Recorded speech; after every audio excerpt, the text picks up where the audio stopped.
소금물 한 잔은 매우 단순한 습관처럼 보입니다. 하지만 이 한 잔이 몸속 균형을 크게 바꿀 수 있다는 사실은 잘 알려져 있지 않습니다. 많은 분들이 물을 많이 마시면 건강해진다고 믿고 있습니다. 그래서 하루 종일 물병을 옆에 두고 의식적으로 물을 마십니다. 그런데도 아침마다 얼굴과 손은 여전히 붓습니다. 복부의 뱃살은 쉽게 줄지 않습니다. 혈당 수치는 계속해서 오르내립니다. 이런 현상이 반복되는 이유는 생각보다 단순합니다. 몸이 진짜로 필요로 하는 것은 물의 양이 아니라 전해질의 균형이기 때문입니다. 특히 아침 공복에 그냥 물만 마시면 몸은 오히려 더 피곤해질 수 있습니다. 수분이 세포 안으로 제대로 흡수되지 못하기 때문입니다. 이때 필요한 것이 바로 소금물 한 잔입니다.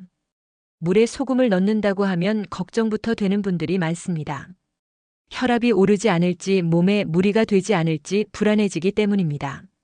하지만 오늘 말씀드릴 소금물은 우리가 흔히 떠올리는 짠물이 아닙니다. 이 소금물은 몸이 필요로 하는 만큼만 정확한 비율로 맞춘 전해질 물입니다.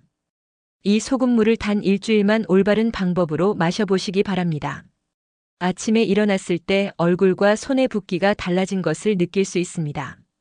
속이 더부룩하던 느낌이 훨씬 편안해집니다. 이상하게 자주 당기던 단 음식에 대한 욕구도 줄어듭니다. 그리고 많은 분들이 가장 먼저 체감하는 변화는 복부가 가볍고 편안해진다는 점입니다. 이 변화는 갑자기 운동을 늘려서 생긴 결과가 아닙니다. 식단을 극단적으로 바꿔서 얻은 효과도 아닙니다. 몸이 잊고 있었던 기본적인 균형을 다시 되찾은 결과일 뿐입니다. 하지만 문제는 대부분의 사람들이 소금물을 잘못된 방법으로 마시고 있다는 점입니다. 그래서 효과를 보지 못하거나 오히려 몸에 부담을 느끼는 경우도 생깁니다. 이 영상에서는 소금물 한 잔이 왜 뱃살과 혈당, 그리고 붓기에까지 영향을 주는지 설명해 드립니다. 또 반드시 지켜야 할 소금물의 황금 비율도 함께 알려드립니다. 언제 마셔야 효과가 나는지에 대한 정확한 타이밍도 짚어드립니다. 끝까지 보시면 왜 이 단순한 습관이 중장년 건강의 핵심으로 주목받고 있는지 이해하게 되실 겁니다. 지금부터 소금물 한 잔이 몸에 어떤 변화를 만드는지 차근차근 살펴보겠습니다. 좋아요, 구독은 큰 힘이 됩니다. 우리가 왜 물이 아닌 소금물에 주목해야 하는지부터 짚어보겠습니다. 현대인은 겉보기와 달리 만성적인 전해질 부족 상태에 놓여 있습니다. 물을 충분히 마시고 있는데도 항상 피곤하고 붓는 이유가 여기에 있습니다. 전해질은 단순한 미네랄이 아니라 몸속 신호를 전달하는 핵심 물질입니다. 나트륨과 칼륨 같은 전해질이 부족하면 세포는 물을 제대로 사용하지 못합니다. 그래서 물을 많이 마셔도 갈증이 남고 몸은 쉽게 지칩니다. 특히 땀을 많이 흘리거나 커피를 자주 마시는 생활 습관은 전해질 소모를 더 빠르게 만듭니다. 이 상태에서 물만 계속 마시면 오히려 전해질 농도는 더 희석될 수 있습니다. 그 결과 몸은 수분을 저장하려 하고 붓기가 심해질 수 있습니다. 또 혈당 조절에 관여하는 호르몬 균형도 함께 흔들리게 됩니다. 이 때문에 물만 많이 마신다고 해서 건강 문제가 해결되지 않는 것입니다. 여기서 중요한 역할을 하는 것이 바로 소금물입니다. 소금물은 단순히 물에 소금을 탄 것이 아닙니다. 많은 분들이 소금물이라고 하면 짠 물부터 떠올립니다. 그래서 혈압이나 신장에 부담이 될까 걱정하게 됩니다. 하지만 우리가 말하는 소금물은 혀로 짜다고 느껴지는 물이 아닙니다. 몸이 흡수하기 쉬운 농도로 맞춘 전해질 물에 가깝습니다. 이 농도에서는 나트륨이 혈관을 압박하지 않습니다. 오히려 세포 안으로 수분이 잘 들어가도록 돕는 역할을 합니다. 그래서 같은 양의 물을 마셔도 몸이 더 빠르게 반응합니다. 붓기가 줄고 피로가 완화되는 이유도 여기에 있습니다. 즉 소금물은 짠 물이 아니라 균형 잡힌 물입니다. 이 차이를 이해하지 못하면 소금물의 효과를 절대 체감할 수 없습니다. 다음에서는 이 소금물을 어떤 비율로 만들어야 하는지 구체적으로 알려드리겠습니다. 소금물을 올바른 방법으로 마시기 시작하면 몸은 생각보다 빠르게 반응합니다. 가장 먼저 느껴지는 변화는 아침에 일어났을 때의 붓기 감소입니다. 전날과 같은 식사를 했음에도 얼굴과 손이 한결 가벼워진 느낌을 받게 됩니다. 이는 밤사이 몸에 불필요하게 쌓였던 수분이 자연스럽게 배출되기 시작했기 때문입니다. 전해질 균형이 맞춰지면 몸은 더 이상 수분을 붙잡아 두지 않습니다. 두 번째로 나타나는 변화는 장 활동의 개선입니다. 아침마다 더부룩하던 속이 조금씩 편안해지는 것을 느끼게 됩니다. 배에 가스가 차던 느낌이 줄어들면서 복부 팽만도 함께 완화됩니다. 이는 장으로 이동하는 수분의 흐름이 보다 규칙적으로 바뀌기 때문입니다. 장이 부드럽게 움직이기 시작하면 복부 압박감이 자연스럽게 줄어듭니다. 그래서 많은 분들이 뱃살이 줄어든 것처럼 느끼게 됩니다. 하지만 이는 갑작스러운 지방 감소가 아니라 장 정체가 해소된 결과입니다. 세 번째로 체감되는 변화는 혈당의 안정감입니다. 식사 후 갑자기 졸리거나 손이 떨리던 증상이 줄어드는 것을 느끼게 됩니다. 식후 혈당이 급격히 오르내리던 패턴이 점차 완만해집니다. 이러한 변화는 특히 아침 공복에 소금물을 마신 분들에게서 더 뚜렷하게 나타납니다. 전해질 균형은 혈당 조절에 관여하는 호르몬 신호 전달에 직접적인 영향을 주기 때문입니다. 실제로 많은 분들이 단 일주일 만에 몸이 덜 출렁거린다는 표현을 사용합니다. 물만 마셨을 때와는 분명한 차이를 느낀다고 이야기합니다. 물론 이러한 변화는 약처럼 즉각적으로 나타나는 결과는 아닙니다. 하지만 몸이 정상적인 리듬을 되찾아가고 있다는 중요한 신호이기도 합니다. 이제 다음 단계에서는 이러한 효과를 제대로 보기 위해 반드시 지켜야 할 소금물의 황금 비율을 자세히 알려드리겠습니다. 많은 분들이 뱃살을 빼기 위해 가장 먼저 운동부터 떠올립니다. 하지만 뱃살이 쉽게 빠지지 않는 진짜 이유는 운동 부족이 아닌 경우가 많습니다. 복부 지방은 단순히 칼로리를 많이 먹어서 생기는 문제가 아닙니다. 복부 지방은 인슐린과 매우 깊은 관련이 있습니다. 인슐린은 혈당을 세포 안으로 보내는 역할을 하는 호르몬입니다. 하지만 인슐린이 자주 과도하게 분비되면 지방을 저장하라는 신호도 함께 강해집니다. 이때 가장 먼저 지방이 쌓이는 부위가 바로 복부입니다. 그래서 혈당이 자주 출렁이는 생활을 하면 뱃살이 쉽게 늘어납니다. 아무리 운동을 해도 뱃살이 잘 빠지지 않는 이유가 여기에 있습니다. 여기서 중요한 역할을 하는 것이 전해질 균형입니다. 전해질은 인슐린 신호 전달 과정에도 직접적으로 관여합니다. 전해질이 부족하면 세포는 인슐린 신호에 둔감해집니다. 이 상태를 인슐린 저항성이라고 부릅니다. 인슐린 저항성이 높아질수록 몸은 더 많은 인슐린을 분비하게 됩니다. 그 결과 복부 지방 저장 신호는 더욱 강해집니다. 이 악순환이 반복되면 뱃살은 쉽게 줄어들지 않습니다. 소금물이 주목받는 이유도 바로 여기에 있습니다. 적절한 소금물은 전해질 균형을 빠르게 회복시키는 데 도움을 줍니다. 전해질 균형이 맞춰지면 세포는 인슐린 신호에 더 잘 반응하게 됩니다. 이로 인해 혈당 변동폭이 줄어들기 시작합니다. 혈당이 안정되면 인슐린 분비도 과도하게 이루어지지 않습니다. 그 결과 몸은 지방을 저장하기보다 사용하려는 방향으로 전환됩니다. 이 과정에서 가장 먼저 반응하는 부위가 바로 복부입니다. 그래서 소금물을 올바르게 마시면 뱃살이 먼저 편안해졌다고 느끼는 분들이 많습니다. 이 변화는 운동으로 억지로 만든 결과가 아닙니다. 몸속 환경을 먼저 바로잡은 결과입니다. 그래서 뱃살 관리에서 가장 먼저 해야 할 일은 운동이 아닙니다. 운동보다 먼저 바로 잡아야 할 것은 바로 몸속 균형입니다. 그 균형의 시작점이 바로 소금물 한 잔입니다. 혈당이 안정되기 시작하면 몸은 전혀 다른 반응을 보입니다. 식사 후 졸음이 줄고 에너지 기복이 완만해집니다. 그런데 많은 분들이 왜 혈당이 자꾸 출렁이는지 정확한 이유를 알지 못합니다. 혈당 스파이크의 숨은 원인은 음식만이 아닙니다. 수분 섭취 방식도 혈당 변동에 큰 영향을 줍니다. 특히 아침 공복에 물만 많이 마시는 습관은 오히려 혈당을 불안정하게 만들 수 있습니다. 공복 상태에서 물만 들어오면 혈액 속 전해질 농도가 희석됩니다. 이때 몸은 갑작스러운 균형 변화를 스트레스로 인식합니다. 스트레스 반응이 일어나면 혈당을 올리는 호르몬이 함께 분비됩니다. 이 과정에서 혈당은 필요 이상으로 빠르게 상승하게 됩니다. 이것이 많은 사람들이 경험하는 혈당 스파이크의 시작점입니다.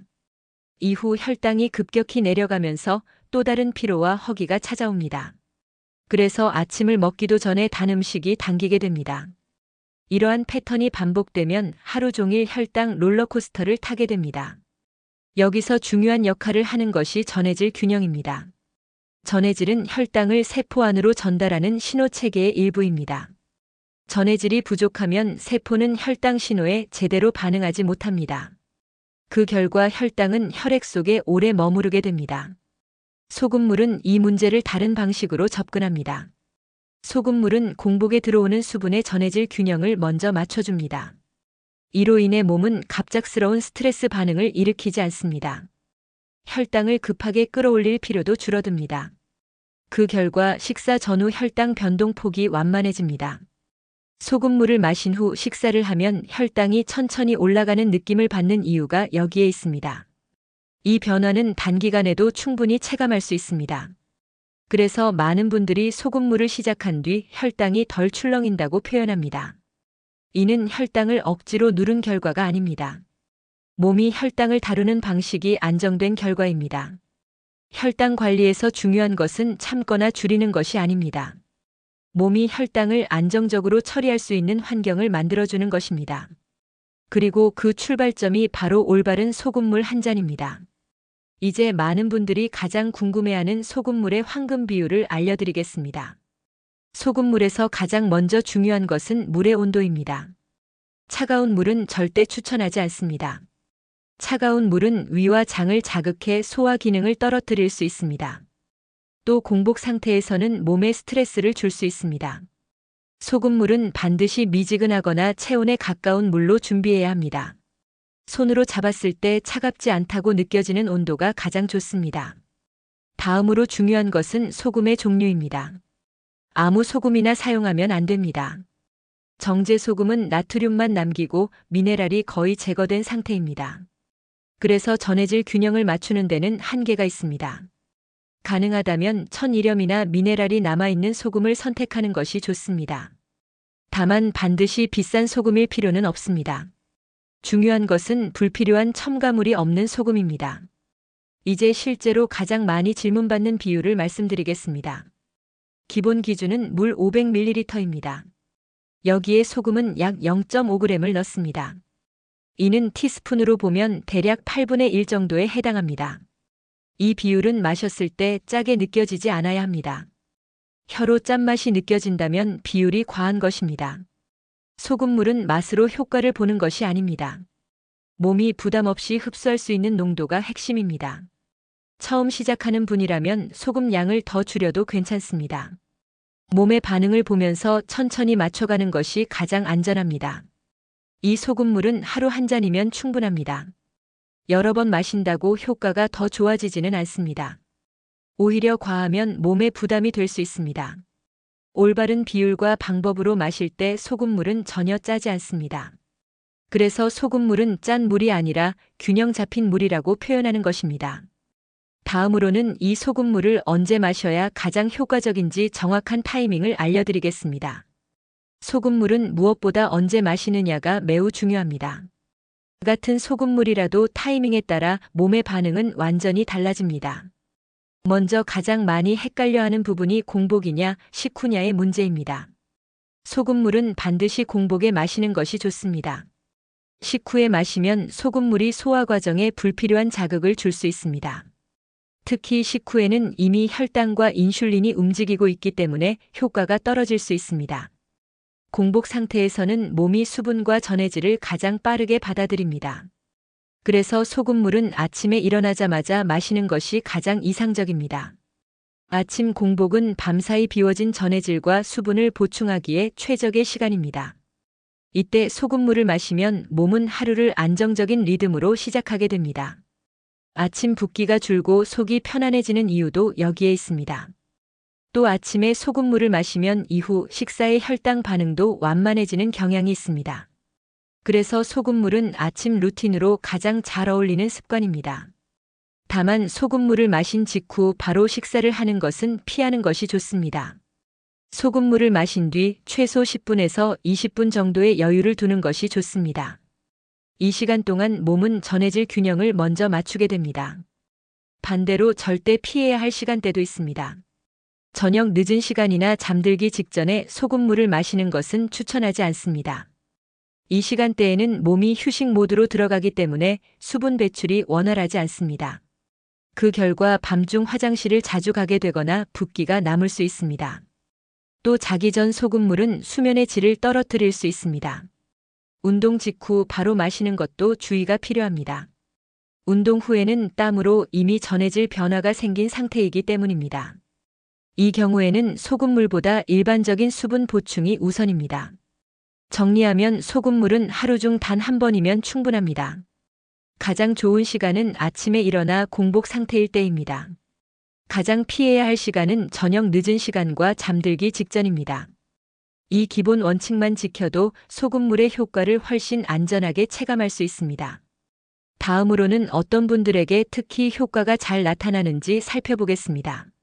소금물의 효과는 모든 사람에게 똑같이 나타나지는 않습니다. 특히 몸의 균형이 흔들려 있는 분들일수록 변화 체감이 빠른 편입니다. 첫 번째로 효과를 잘 느끼는 분들은 아침 붓기가 심한 분들입니다.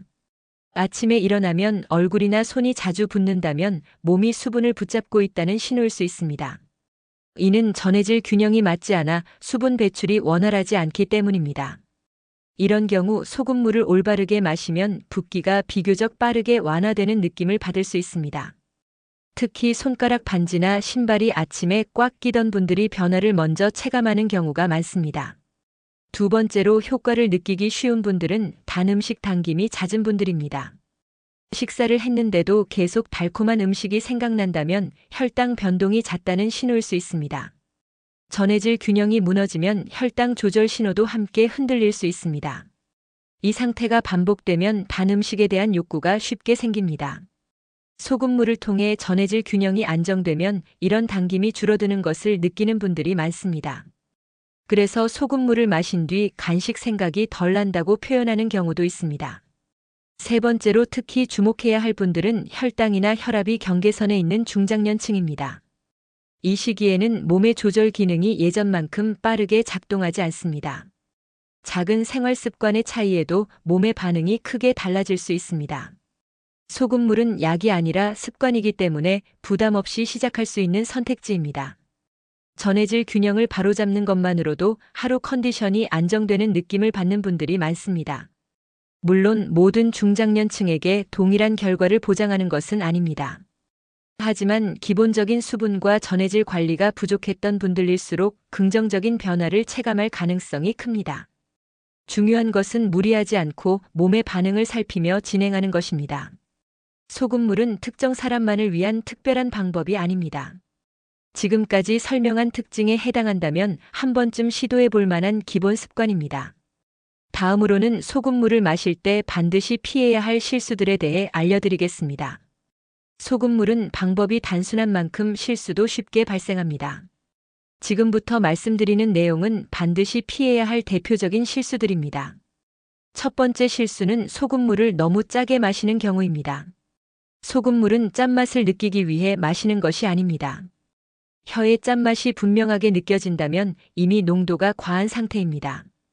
이렇게 마시면 전해질 균형이 아니라 오히려 몸에 부담을 줄 수 있습니다. 두 번째 실수는 하루에 여러 번 소금물을 마시는 경우입니다. 소금물은 많이 마신다고 효과가 커지지 않습니다. 하루 한 잔이면 충분하며 그 이상은 필요하지 않습니다. 과도한 섭취는 오히려 붓기나 갈증을 유발할 수 있습니다. 세 번째 실수는 특정 질환이 있는데도 무작정 따라하는 경우입니다. 고혈압이나 신장 질환이 있는 분들은 특히 주의가 필요합니다. 이런 경우에는 반드시 자신의 상태를 먼저 확인해야 합니다. 건강 습관은 남에게 좋다고 해서 모두에게 같은 결과를 주지는 않습니다. 네 번째 실수는 차가운 물로 소금물을 만드는 경우입니다. 차가운 물은 공복의 위장에 자극을 줄 수 있습니다. 몸은 스트레스를 받으면 오히려 수분을 붙잡으려는 반응을 보입니다. 이 경우 소금물의 장점을 제대로 살릴 수 없습니다. 다섯 번째 실수는 저녁이나 잠들기 직전에 마시는 경우입니다. 이 시간대에는 수분 배출이 원활하지 않아 붓기가 남을 수 있습니다. 또 밤중에 화장실을 자주 가게 되어 수면의 질이 떨어질 수 있습니다. 소금물은 하루를 시작하는 아침에 가장 잘 어울리는 습관입니다. 이 5가지 실수만 피하셔도 소금물은 훨씬 안전하고 편안한 습관이 됩니다. 중요한 것은 빠른 효과가 아니라 몸이 받아들이는 방식입니다. 소금물은 약처럼 쓰는 것이 아니라 균형을 돕는 생활 습관이라는 점을 기억하셔야 합니다. 다음으로는 현실적으로 실천할 수 있는 7일 소금물 루틴을 정리해 드리겠습니다. 소금물은 짧게 유행처럼 하는 방법이 아니라 생활 속에서 실천하는 루틴입니다. 그래서 7일 실천 가이드는 복잡할 필요가 없습니다. 가장 중요한 원칙은 하루 한 잔이면 충분하다는 점입니다. 아침에 일어나 공복 상태에서 소금물 한 잔만 마시면 됩니다. 더 많이 마신다고 효과가 빨라지지는 않습니다. 오히려 단순할수록 오래 유지할 수 있습니다. 첫째 날부터 셋째 날까지는 몸의 반응을 관찰하는 기간입니다. 이 시기에는 붓기나 속 상태가 어떻게 달라지는지만 느끼면 됩니다. 넷째 날부터는 몸이 소금물 루틴에 적응하기 시작합니다. 아침 컨디션이 비교적 일정해졌다는 느낌을 받는 분들이 많습니다. 다섯째 날 이후에는 식사 후 피로감이나 당김이 줄어드는 변화를 체감하기도 합니다. 이 과정에서 식단을 갑자기 바꿀 필요는 없습니다. 다만 지나치게 짠 음식이나 단 음식은 자연스럽게 줄이는 것이 좋습니다. 소금물을 마신다고 해서 짠 음식을 더 먹어도 되는 것은 아닙니다. 운동 역시 무리해서 늘릴 필요는 없습니다. 평소 하던 산책이나 가벼운 스트레칭 정도면 충분합니다. 소금물은 운동 효과를 대신하는 방법이 아니라 바탕을 만들어주는 습관입니다. 몸의 균형이 잡히면 같은 운동도 더 편안하게 느껴질 수 있습니다. 꾸준함을 만드는 가장 좋은 방법은 시간 고정입니다. 매일 같은 시간에 같은 행동을 반복하면 습관이 됩니다. 소금물은 아침 세면 후나 양치 후처럼 기존 루틴에 붙이는 것이 좋습니다. 특별한 결심보다 일상의 흐름에 자연스럽게 넣는 것이 핵심입니다. 또 몸의 작은 변화를 기록해 보는 것도 도움이 됩니다. 붓기나 컨디션 변화를 스스로 인지하면 지속할 동기가 생깁니다. 7일이 지나면 소금물은 더 이상 의식적인 행동이 아니라 자연스러운 습관이 됩니다. 중요한 것은 완벽함이 아니라 지속 가능성입니다. 하루 한 잔이라는 단순함이 소금물 루틴의 가장 큰 장점입니다. 이제 마지막으로 소금물 습관을 정리하며 꼭 기억해야 할 핵심을 말씀드리겠습니다. 소금물에 대해 가장 많이 받는 질문들을 정리해 보겠습니다. 첫 번째 질문은 혈압에 괜찮은지에 대한 걱정입니다. 소금물이라고 하면 혈압부터 떠올리는 분들이 많습니다. 하지만 우리가 말하는 소금물은 짜게 마시는 물이 아닙니다. 전해질 균형을 맞춘 매우 묽은 농도의 물입니다. 이 농도에서는 혈압을 급격히 올리는 작용을 하지 않습니다. 오히려 수분 흡수가 원활해지면서 몸의 부담이 줄어드는 경우도 있습니다. 다만 이미 고혈압 진단을 받았거나 약을 복용 중인 분들은 주의가 필요합니다. 이런 경우에는 반드시 자신의 상태를 기준으로 판단해야 합니다. 두 번째 질문은 커피와 함께 마셔도 되는지에 대한 부분입니다. 결론부터 말씀드리면 함께 마시는 것은 추천하지 않습니다. 커피는 이뇨 작용을 촉진하는 음료입니다. 그래서 소금물로 맞춘 전해질 균형을 다시 흐트러뜨릴 수 있습니다. 아침에 소금물을 마셨다면 커피는 최소 30분 이후가 좋습니다. 이 시간을 두면 몸이 소금물을 먼저 흡수할 수 있습니다. 소금물과 커피는 역할이 전혀 다르다는 점을 기억하셔야 합니다. 세 번째 질문은 평생 마셔도 되는지에 대한 궁금증입니다. 소금물은 약이 아니라 생활 습관입니다. 그래서 반드시 평생 마셔야 하는 의무는 없습니다. 몸 상태가 좋아졌다면 중단하거나 횟수를 줄여도 괜찮습니다. 필요할 때 다시 시작해도 무방합니다. 중요한 것은 몸의 반응을 살피면서 조절하는 것입니다. 소금물은 강제로 유지하는 습관이 아닙니다. 몸이 필요로 할 때 도움을 주는 선택지 중 하나입니다. 정리하자면 소금물은 과하지 않게 마실 때 안전한 습관입니다. 자신의 몸 상태를 기준으로 조절하는 것이 가장 중요합니다. 이제 마지막으로 오늘 내용을 간단히 정리해 드리겠습니다. 오늘 말씀드린 소금물은 특별한 약이 아닙니다. 소금물은 몸을 바꾸는 기적의 처방도 아닙니다. 소금물은 단지 잊고 있던 몸의 균형을 되찾게 돕는 습관입니다. 그래서 무리하게 할 필요도 없고 부담을 가질 필요도 없습니다. 하루 한 잔이면 충분합니다. 단 7일만 실천해 보시기 바랍니다. 다른 사람의 결과를 믿을 필요도 없습니다. 광고처럼 과장된 변화를 기대할 필요도 없습니다. 내 몸이 어떻게 반응하는지만 직접 확인해 보시면 됩니다. 아침 붓기가 달라지는지 살펴보시기 바랍니다. 속이 편안해지는지 느껴보시기 바랍니다. 식사 후 컨디션이 조금이라도 안정되는지 관찰해 보시기 바랍니다. 이 작은 변화들이 쌓이면 몸은 분명히 다른 신호를 보내기 시작합니다. 건강은 한 번에 바꾸는 것이 아닙니다. 매일 반복되는 작은 선택이 쌓여 만들어집니다. 소금물은 그 시작으로 선택할 수 있는 가장 단순한 습관입니다. 오늘부터 복잡한 방법 대신 기본부터 바로잡아 보시기 바랍니다. 이 영상이 도움이 되셨다면 좋아요를 눌러주시면 큰 힘이 됩니다. 앞으로도 일상에서 바로 실천할 수 있는 건강 정보를 계속 전해드리겠습니다. 구독과 알림 설정을 해두시면 다음 영상도 놓치지 않으실 수 있습니다. 여러분의 건강한 하루를 응원합니다. 끝까지 시청해 주셔서 감사합니다.